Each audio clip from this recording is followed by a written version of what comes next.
at some point you're going to need a new tenant, and you want to get off on the right foot when you start that relationship with your new tenant. And here are some tips to try to get going on the right road with your new tenant. The first thing that you've got to do, in my opinion, this is a must, is your screening process. You want to do the background checks. You want to do the credit checks. You want to take the time to find out who previous landlords were and see if you can get phone numbers and call them. That's probably going to be your best protection when it comes to not only starting this relationship, but how is this relationship going to move forward, and ultimately you're going to have to evict them. The number two issue, or the number two thing you ought to do, you want to set those expectations. And to do that, the tenant deserves to know what you expect of them, and you should inform them what you're expecting from yourself. For example, let them know what the policy is or what the procedure is if they have, if there needs to be a repair made. At the same time, let them know about, are there quiet hours? Are there designated parking spaces if you have a multifamily property? Are there designated parking spaces? Remind them of when the rent's due. Remind them of a 5-day grace period. You want to be assertive, but you also want to be polite. And that's typically easy to do.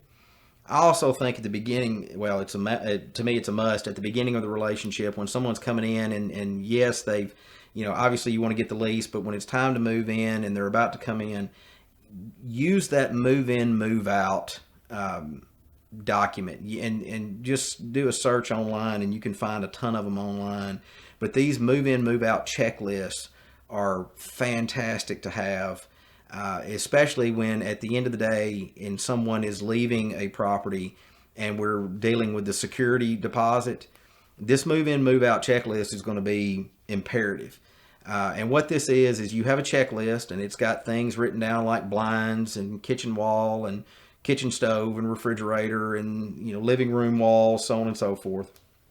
And you and the tenant together should go through the property and say, okay, the blinds are a little bent in this room, so we're going to note that.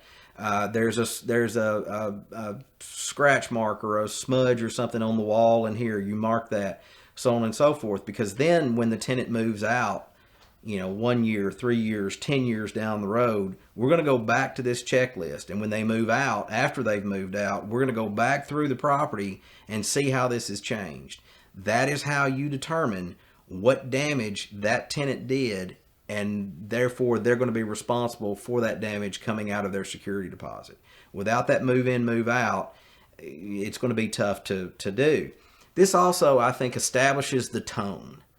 We're going to do this the professional way. You're not only signing a lease, we're not only doing the background checks and doing the credit checks and doing the move in, move out. It sets that tone as this is a business. You're a professional, and I mean, if it's me, I feel more comfortable with that. It's not just willy-nilly.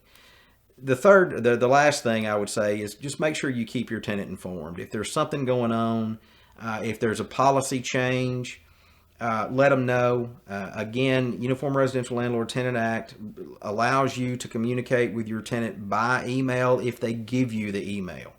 Now, you can't require them to give you an email address as a condition to get the property, but if they give it to you, you can use that and give them notices.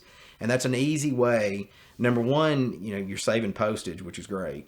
But it's an easy way to quickly get information out to your tenants. It's also an easy way to save a record of when you sent that out, what email address you sent it out to. But just keep them informed. Let them know of those policy changes. Let them know if something's changing. If you're doing routine maintenance, like say, changing air filters, you've got to give them 24 hours notice. You can do that through the email. But, keep it professional. Follow those procedures that you establish. Set that tone, and you're likely to have a pretty good relationship with your tenants. I'm Dusty King at King & King, and that's your landlord-tenant tip.